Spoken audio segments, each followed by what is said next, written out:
Napadlo vás něco ještě k tomu, o čem jsme mluvili, cokoliv? Prosím?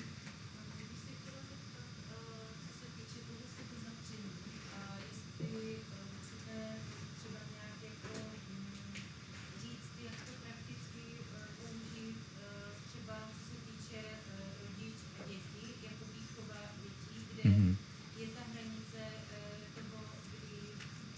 toho, kdy mít tu trpělivost to nechat to dítě a kde už prostě jako nenechat zepřít sám sebe, jak jste to řekl, že vlastně tam je ten rozdíl a kde ve výchově dětí zapřít sebe a kde mít naopak trpělivost a přijímat.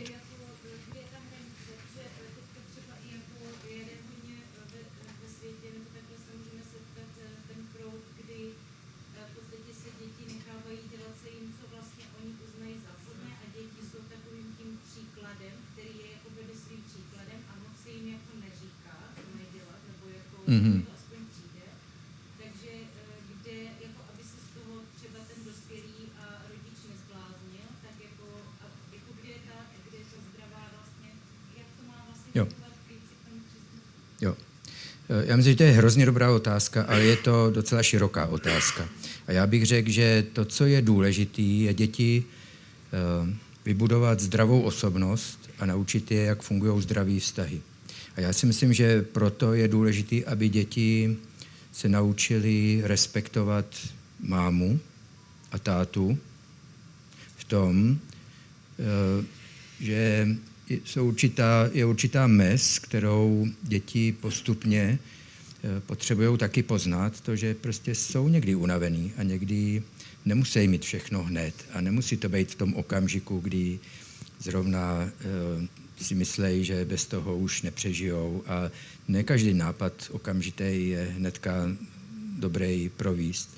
A v tomhle to si myslím, že je ta jedna hranice. Druhá hranice, která ale taky je důležitá, je prostě nepotlačit osobnost dětí. Rozpoznat to, kde jejich potřeby jsou oprávněné, kde potřebujeme jim pomoct, respektovat svoje emoce, protože ty emoce vždycky něco znamenají. A já si myslím, že nakonec jediným klíčem je zdravý rodič. My potřebujeme být zdraví a my musíme vědět, kde jsou ty zdravé hranice v našem životě, v našich vztazích. My potřebujeme vědět, jak rozlišíme to, co je správné a to, co není správné, protože ať chceme nebo nechceme, tohle předáme dětem. A myslím si, že ta taková bezbřehá výchova si myslím, že má svoje limity, protože děti se dostanou do reálného života a tam to nefunguje takhle. Já vidím rodinu jako místo, který simuluje celý velký svět.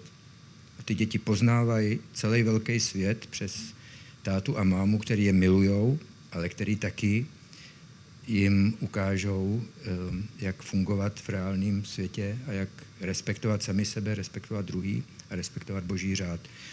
Myslím si, že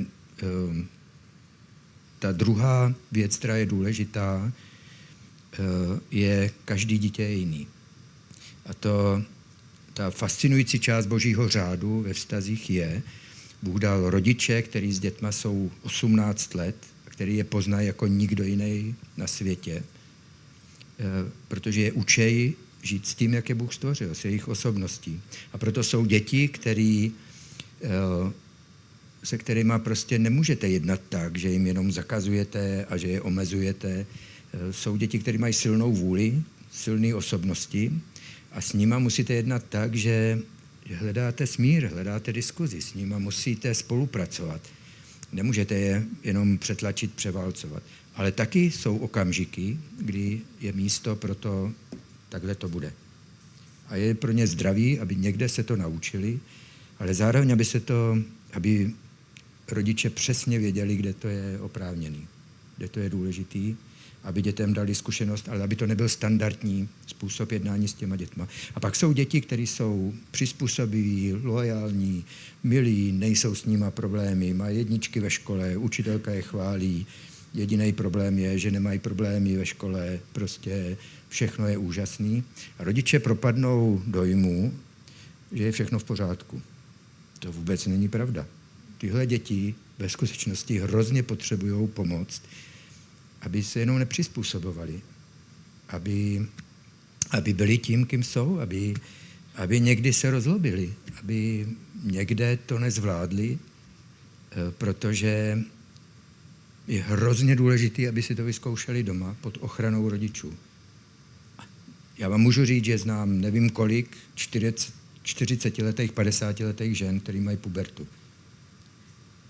Vzorný do té doby a najednou zdivočej jak nějaký teenager. Prostě to už není čas na to, to má vážné důsledky. Ale doma je hrozně důležité, aby děti měli i šanci si to vyzkoušet, jak vyjádřit svůj hněv a kde už je to moc, kde to je málo.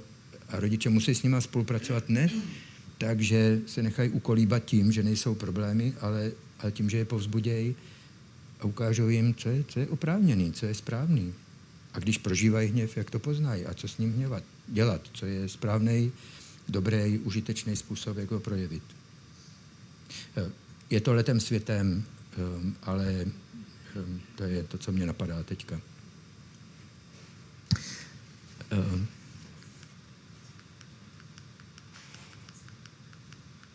Já jenom asi stručně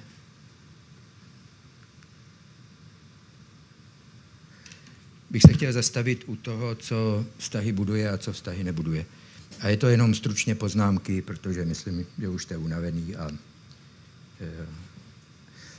co buduje vztahy? Určitě zájem. Pokud chcete mít vztahy, projevte zájem druhým lidem. Zeptejte se jich, naslouchejte. A skutečně se zajímejte. Zájem člověk může tak fingovat, může předstírat, že má zájem, a to jsou lidi, kteří se, tak jak se směl, jak byl minulý týden, no a představ si, já jsem to, a už jedete, už prostě, to není zájem. Zájem je mít prostor pro toho člověka a nechat ho říct, co všechno chce říct. My jsme nedávno měli doma jednoho člověka a on mluvil a já jsem měl hroznou chuť mu skočit do řeči, protože mi napadalo asi 10 věcí, které mě inspirovaly z toho, jak mluvil, ale přitom bylo jasný, že on se vždycky odmlčel a že ještě chce něco říct. Zájem je nechat ho říct, to, co chce říct, usměrnit to, co mám, já bych si přál, to zvládnout a dát prostor tomu člověku. To je zájem. Myslím, že v dnešní době je hlad a deficit dnešní doby je pozornost. Nikdo nemá čas, nikdo nemá dostatek kapacity, aby věnoval pozornost druhým. A to deformuje nás všechny, ale možná křesťani jsou ty, kteří to můžou přinést. Čisté vztahy. Vztahy jsou jako ruce. Vyjedete z domu a šáhnete na kliku a tam je, já nevím kolik mikrobů, bacilů. Prostě přijdete domů a umyjete si ruce. A podobně je to ve vztazích. My se musíme očišťovat, my potřebujeme odpuštění, my potřebujeme usmíření a to je taková každodenní procedura, kterou potřebujeme projít. Někde nás něco znečistí, když máte špinavé ruce, neděláte z toho tragédii. Jdete a umyjete si je. A pokud jsou takový povrchní zranění, a já nemluvím o vážných, to je jiná situace, ale tam už je někdy potřeba chirurgický zákrok. Ale pokud to je takový normální znečištění, prostě musíme si odpouštět a říct promiň jeden druhýmu a vidět, a tady to jsem asi neměl takhle říct. A je to naděje pro vztahy, prostě nevzdat to se vztahama. Je hrozně jednoduchý být negativní ve vztazích, v dnešní době obzvláště. No, když ty takhle, tak já taky takhle. Ale pokud chceme mít zdravý vztahy, investovat do vztahu, potřebujeme mít naději. Ne, vyřešíme to, projdeme tím. V tuhle chvíli to nevidím, jak se to může stát, ale my to prostě zvládneme. Stane se to. Já jsem nedávno mluvil s jednou ženou, oni dokonce spolupracujou. Ona má pocit, že ten muž, on je docela vedoucí pozici, tak ona má pocit, že on to nezvládne, prostě on vždycky udělá nějaký úhybný manévr a nevezme zodpovědnost a není přímej, ustupuje lidem. A ona ona říká, no to je hrozný, já už prostě nevím, prostě. Já jsem říkal, co kdyby si zkusila si říct, on to zvládne. On se to naučí, on to zvládne. Ona říká, no ono vlastně to není tak špatný, on už hodně věcí změnil. No, jo. Je to hrozně zvláštní, jak nás stojí úsilí to, abychom viděli i tu pozitivní stránku. Řešení konfliktů zase. Konflikty nejsou nezbytné, pokud řešíme věci, ale někdy ty věci se nahromadějí a je to třeba se zvýšeným hlasem. To není konec světa, potřebujeme se dostat tomu, co se mělo vyřešit a to odstranit. Naslouchání. Já jsem říkal, že teďka čtu knihu o kladení otázek a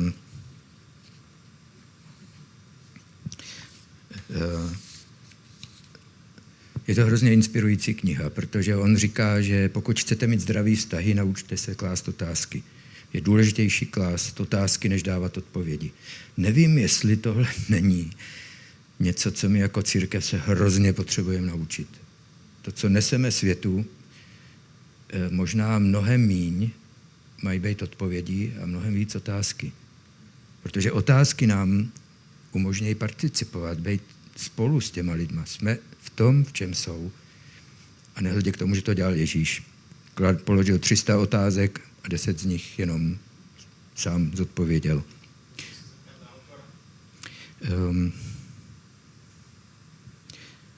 Briggs, myslím, že to je J.R. Briggs, jestli se nepletu. Ne, je to v angličtině. The Art of Asking Better Questions se ta kniha jmenuje. A vydalo to IVP americký minulým roce 2025. The Art of Asking Better Questions. Má tam strašně zajímavý příběhy, jeden z nich já tady mám, ale nebudeme ztrácet čas. Myslím, že to další je pravdivost a čestnost. Mě to fascinuje, jak je těžký pro mě být Sulkou čestnej. My jsme nedávno mluvili o její mamince, teďka máme dost rozhovorů, protože její maminka odešla a tak nějak to je docela takový prvek, který vlastně nás vede k mnoha diskuzím o tom, v čem Julka vyrůstala, jak jsme ji znali a jak Julka fungovala v rodině. A já si vzpomínám, že jeden z našich rozhovorů byl z mojí strany takový dost razantní. Snažil jsem se Julce vnutit to, jak já vidím problémy v její rodině. A tak nějak jsem docela o tom byl přesvědčený a nebyl jsem dalek toho, abych si myslel, že to je boží vůle, ale snad jsem se tam ještě nedostal. A tak nějak se mi přesvědčoval, Julka nebyla úplně souhlasná s tím, ale ona je hrozně mírnej člověk, takže jsme to jako navenek zvládli. A já jsem potom šel do koupelny a najednou mě napadlo, no ale jak ty seš čestnej se svojí rodinou? Jako ty seš ochoten se skutečně čestně podívat na svůj vztah s tvojí matkou a s tvým otcem? Jak můžeš tam Julce něco říkat a sám nemít uklízeno? A zrovna mě napadla jedna věc, kde nejsem úplně čestnej, která pro mě není snadná říct. Je to strašný, když žijete s Duchem Svatým, máte tak komplikovaný život, jak dobře by ty věci šly, jak jasný by to bylo, kdyby ten Duch Svatý prostě pak, kdyby mlčel, kdyby neobvinoval, kdyby souhlasil taky trošku. Ale to je uzdravující, protože pravda je uzdravující a prostě... A není to jednoduchý, bej čestnej. Není to jednoduchý. Poslední je úcta, ale o tom budeme mluvit zítra během kázání, takže tomu se budeme věnovat mnohem víc. Chtěl bych ještě zmínit, co jsou překážky ve vztazích, na co si dát pozor. A já zmíním jenom jednu, hořkost. Myslím si, že je velkou překážkou v našem životě, přes kterou klopítáme ve dne v noci, pokud ji necháme rozvinout, je prostě hořkost. Co je hořkost? Moje definice je, hořkost je postoj srdce, které si drží křivdy a nechce se vzdát bolesti. A je veliký rozdíl, když se nechceme vzdát bolesti a když nemůžeme. Když se nedokážeme zbavit bolesti, když prožíváme bolest a nedokážeme se jí zbavit, ale chtěli bychom, tak je to trauma. A k tomu musíme přistoupit úplně jinak než k hořkosti. Pokud ale se nechceme zbavit hořkosti, je to veliký problém. Křivda je něco, co se aspoň podle mého názoru nemělo stát a stalo se, a co jsem měl dostat a nedostal jsem.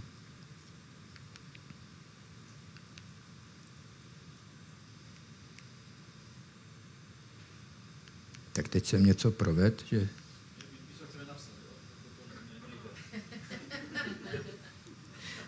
Zase Duch Svatý asi zapracoval a zadržel mě. Jo, už to tam je.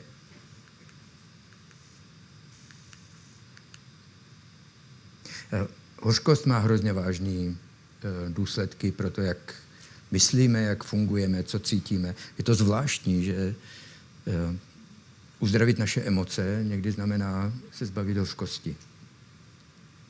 A má to důsledky osobní, má to důsledky vztahové, má to důsledky ve společenství. Přísloví, duch člověka vydrží jeho nemoc, ale kdo unese ubitého ducha. Pokud prožíváte hořkost, znáte lidi, kteří prožívají hořkost a vlastně s nimi ani nechcete mluvit, protože to jsou takový břemena, který všechno je špatný, těžký. Oni jsou chudáci a všichni jsou proti ním a s takovým člověkem mluvit, to je jako kdyby ten člověk vám hodil na záda pytel, který nemůžete ani vy už uníst potom, pokud jim to dovolíte. A je to jako vězení. Protože problém hořkosti je, že si neuvědomujeme, že problém je u mě, ne u druhých.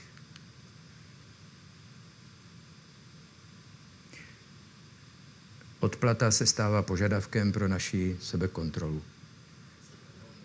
Sebehodnotu. Já to čtu, já už to nemám tady. My vlastně žádáme pomstu. A nic méně než pomstu nás neuspokojí. To děsivý je, pokud bychom se pomstili, stejně nás to neuspokojí.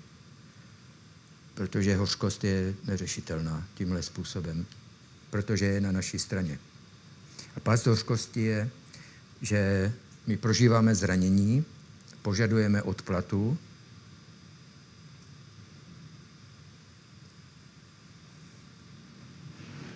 ale vlastně to, co nás drží ve vězení, je, že naše bezmoc nám poskytuje uspokojení. To, že druhý mi ublížili, já jsem nemohl nic dělat, já jsem chudák a dokud oni se nezmění, já nemůžu nic. To je hrozný vězení, protože z toho není cesta ven. A tahle bezmoc, to je něco, co my si držíme a paradoxně nám to dává nějaký pocit převahy nad světem kolem nás a zdůvodnění toho, jistoty, bezpečí, prostě hraje to roli v našem psychickém fungování, přestože to je naprosto destruktivní, protože nás to ničí. Protože z toho opravdu není východisko. A ničí to lidi kolem nás, protože všichni se nakonec odtáhnou od člověka, který je zahořklej.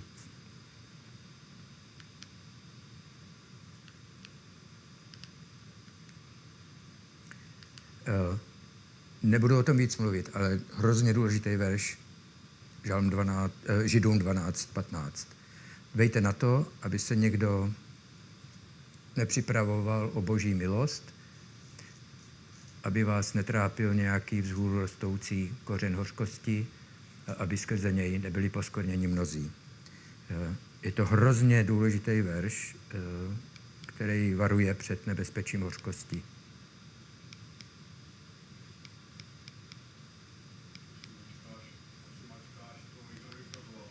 Jo, je to, jo, dělám to, pardon. A to, co tenhle verš říká, je semeno hořkosti A semeno hořkosti je zranění. Všichni prožíváme zranění. To je normální. Ale ne u každého z nás to vyroste kořen hořkosti. To, u koho to vyroste, je půda, do které to zapadne. Pokud si začneme živit sebelítost, bezmoc, to je půda, ve které může se dobře daří hořkosti.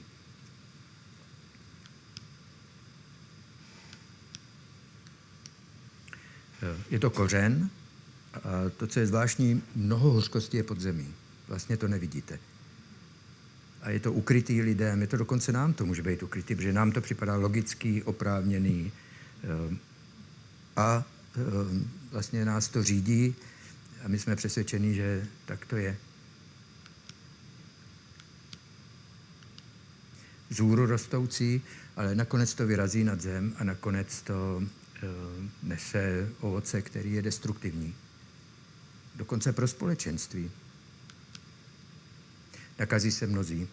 Tohle hořkost, která by se rozvinula ve společenství. Já nevím, jestli někdy,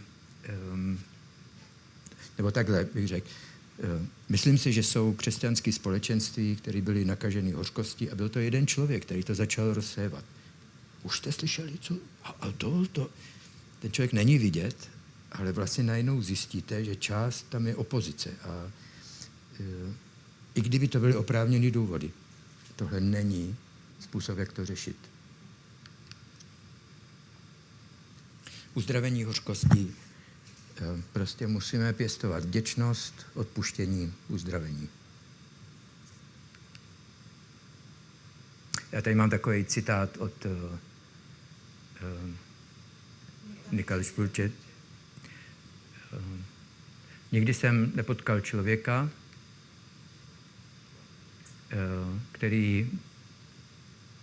zahořklého člověka, který by byl vděčný, nebo vděčného člověka, který by byl zahořklý.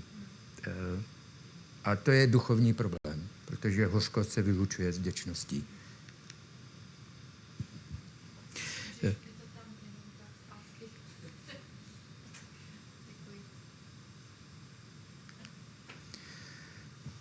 Jenom velmi rychle.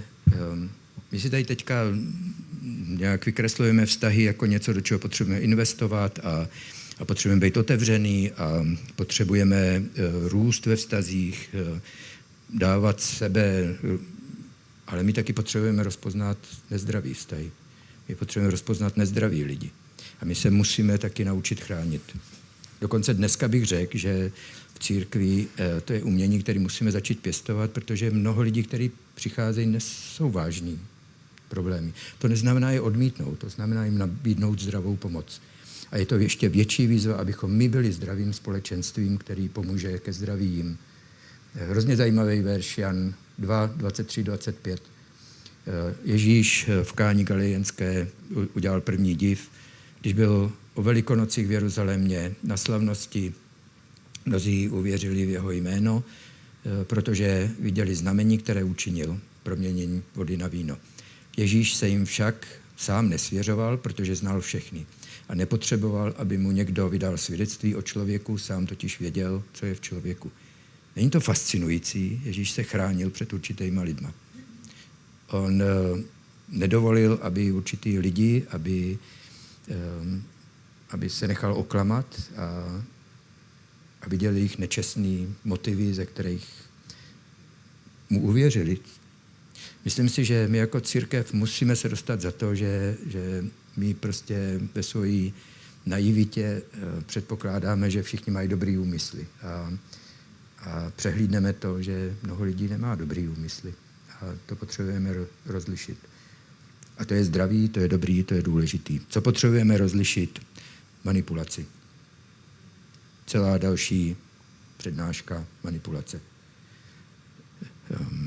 Protože manipulace je oblast, kde my lidi jsme neskutečně vynalézaví. Potřebujeme rozlišit určitý varovný signály, kde nám něco nehraje u toho člověka a možná neříká pravdu a hlavně musíme brát vážně ty signály. V okamžiku, kdy máme špatný pocit, Může to tak být, nemusí to tak být, ale musíme to zkoumat. A musíme brát vážně to, že možná ten člověk nám neříká celou pravdu. Je to i určitý duchovní rozlišení, ale myslím si, že v tom hraje důležitou roli to, že my nemáme nečestný, neřešený věci ve svém životě, protože potom naše duše je čistá na to, abychom viděli druhého člověka a nepromítali si do něj sami sebe. Ale v okamžiku, kdy jsme čistí, tu chvíli potřebujeme posoudit. Ano, možná se mýlím, možná se nemýlím, ale pozor, potřebuju to zkoumat. A hranice. To je další oblast, která je důležitá. Jsme na konci. Jestli ještě cokoliv vás napadne ve 3 minutách.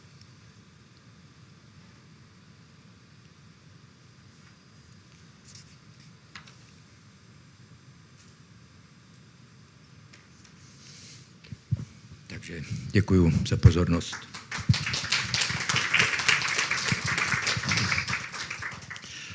Já bych chtěl za nás všechny Pavlovi poděkovat i Julce, že jste jenom přijeli, ale že jste tady řekli takové úžasné pravdy, zvlášť ty úvodní pravdy mě hodně oslovily. Myslím ty pravdy o mně.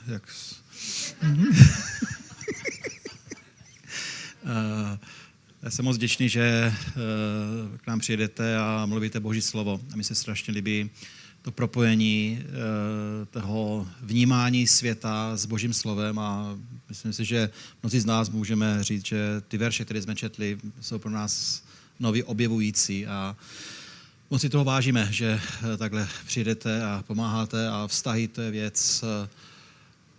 Já jsem z toho někdy nešťastný, když se bavím s lidma a vidím, že nechtějí se posunovat a myslím, že i tady to téma, ten závěr prostě, jak jsi zdůraznil, že si musíme dát i opravdu pozor na jako špatné vztahy. Nám se stalo a asi jednou v životě jsme měli fakt člověka, kterého už nikdy do sboru nepustím. Který fakt přišel, a myslím si, že ani ne sám od sebe, ale přišel prostě opravdu ničit vztahy způsobem, že si prostě ta žena vymýšlela jenom prostě, aby lidi jako od sebe dala pryč a církev je něco svatého. Na druhou stranu si uvědomuju, jak vztahy v církvi jsou tak křehké. Jako. A tak já někdy říkám, že pomluvy v církvi a pokrytectví je mnohdy někdy větší než mimo církev. Protože musíme se naučit to budovat a chci vás všechny povzbudit, ať ty věci vezmeme vážně a ať možná jsme my těmi, kteří přináší to dobré poselství do životu druhých lidí. Kéž by platilo to, že přijdeme do církve a vidíme potřebné lidi. Dokonce je dokážeme rozpoznat. My jsme letniční, že? Tak proč by nás Duch Svatý nemohl ukázat na lidi, kteří potřebují pomoc a nejenom, že potřebují pomoc, ale potřebují to pravé slovo v pravou chvíli. A to se mi líbilo, že Ježíš vlastně během 5 minut věděl, co jim má říct. Jako, jo? My někdy v pastoraci hodiny, dny, roky se trápíme a Ježíš prostě řekl, víš co, čiň pokání a hotovo, vymalováno.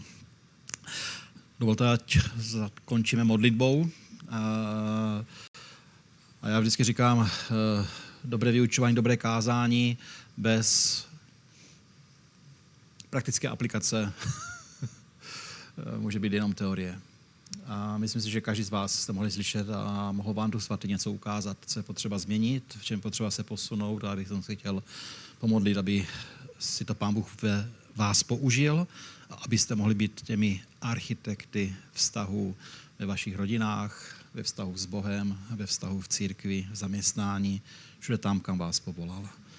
Protože ti děkujeme za milost, že můžeme tebe znát a možná můžeme říct, že to je tak těžké vůbec vydržet se sebou samým, vydržet s mnohýma lidma, kteří nás mnohdy iritují a dělají věci jiným způsobem a ty přesto si nás, Pane, povolal, abychom přišli do tohohle světa a přinesli světlo, přinesli pokoj, přinesli radost, přinesli lásku. Pane, my vidíme, jak ten svět kolem nás je tak rozbouraný, je zbořený a jak lidi mají rozevřelá srdce a to, Pane, něco úžasného, kam můžeme přijít jako křesťané a přinést tu tvoji zprávu o tom, že ty lidi miluješ, máš pro ně čas. Nejsou ztraceni, jsou tebou nalezeni, Pane, každý jeden. Já se modlím za to, ať to, co jsi do nás vložil, je teďka skrze Pavla, skrze Julku, ať v nás může přinést to hojné ovoce, ať je to dobré semeno, Pane, v té dobré půdě a ať můžeme být možná od dneška, od zítřka takými lepšími lidmi. Ať dokážeme být světlem a solí. Ať dokážeme dělat na prvním místě tobě radost. Ať, Pane, máš ty radost z nás. Ti děkujeme za milost, že můžeme tady společně vyznat, Pane, že potřebujeme tvoji milost, potřebujeme tvoje vedení, potřebujeme Ducha Svatého, aby nás zastavoval. A taky prosíme, Duchu Svaté, ať nás zastavuješ, ať nám věci vysvětluješ, ať nás učíš to, co my teďka potřebujeme všem se posunout. Modlím se, Pane, ať jeden každý z nás, to, co jsme dneska slyšeli, není jenom teorie, ale je to něco, co se prolne do praxe a co nás posune blíž k tobě a blíž k lidem, které si ty poslal do našeho života, abychom byli pro ně požehnáním, pomocí. Děkuji ti tady za Pavla, za Julku, Pane, a taky jim mocně požehnej a tak je pozbuď, tak je, Pane, podepři, potěže, ať i oni mohou být požehnáni z toho, že jsou požehnáním. Haleluja tobě. Amen.